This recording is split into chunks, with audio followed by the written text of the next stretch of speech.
This segment of DelmarvaLife is sponsored by For All Seasons Behavioral Health and Rape Crisis Center. You know, returning to school after a long summer break is something that some kids and some parents dread. Whether it's the first day of a child's kindergarten, a transition to middle or high school, it can be difficult. Some adolescents simply see it as the end of the freedoms of summer, so it's normal to feel anxious about these changes. We are so happy to have here, as always, Beth Ann Dorman. She is the CEO of For All Seasons Behavioral Health and Rape Crisis Center. Beth Ann, thanks for coming in today. Thanks for having me. So why is this transition from summer to school year so hard? Yeah, so let's just start with a basic thing. The change is hard. Changes are difficult, and you're going from what is perceived as more freedom and a little bit loosey-goosey schedule and vacations, and maybe parents are taking a little bit more time off in the summertime, and just there's a different sort of freedom that we feel when it comes to those summer months. And so going back to school, maybe bedtimes are shifting, lunches need to be made, books need to be packed in the morning in backpacks and getting kids off to school. It's just a shift in schedule. And there might be a little more stress Absolutely. in the day too, right? Yeah, I mean, you have to be thinking a little bit more about, managing transportation, managing appointments, getting kids where they need to be for sports and activities after school. So there's a lot more that goes into planning to be able to reduce that stress. And at times in the summer, it feels a little bit easier because you think you have more time. Right. And that time sort of slips away when the school year begins. Are there certain behaviors that you see in children who may be struggling with this transition? Yeah, so I think for sure, paying attention to your child and making sure, knowing your kid best. Do they need enough sleep? Are they eating? There's a lot of research that goes into how food is really helping children move through school time or not. So just making sure that we're paying attention. Are our children overreacting or underreacting? Are they tired? Are they more engaged or less engaged? And having conversations about, are you excited to go back to school? Some folks have started. I know my boys started today. Some kids are coming home, checking in with them and really thinking about asking some of those questions that aren't simply, did you have a good day?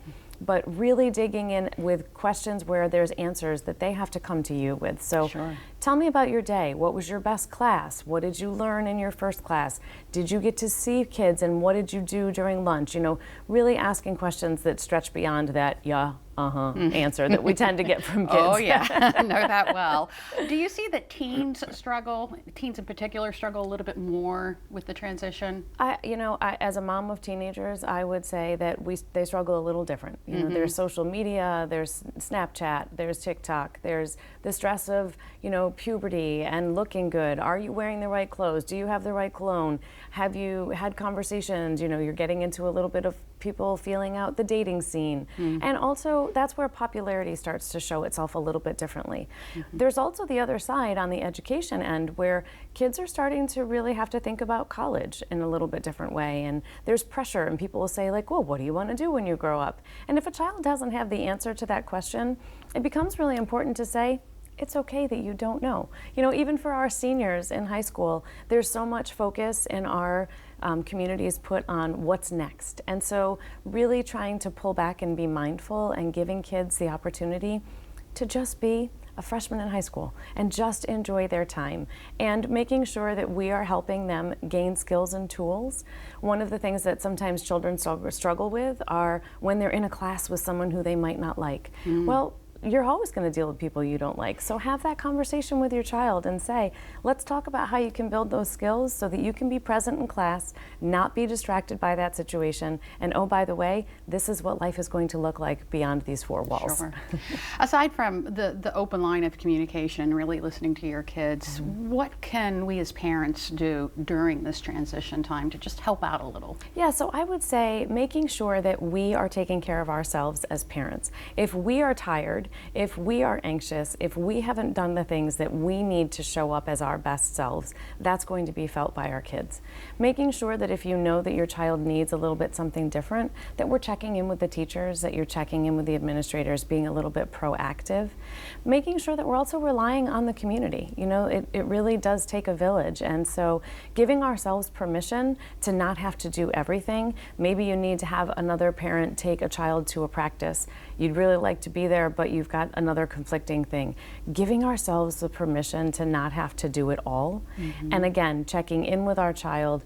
If it's a situation where a child is just starting to do a new activity or a new sport, thinking about how can you get the equipment or the supplies that you need ahead of time so that we're not living in a world of kind of chasing our tails. Yeah. So it is okay to ask for help. Absolutely. And it's hard. You know, I am the pot calls the kettle black. I do not ask for help enough. But what we find is that people want to help. You know, when I say, hey, Lisa, can I help with something? I'm not asking you that because it doesn't make me feel good to help you. So sometimes remembering that we're giving the gift of giving someone the opportunity to help us when we say yes. Good words. Thank you so much, Beth Ann Dorman Thank you. For All Seasons. Thanks for being here. Absolutely.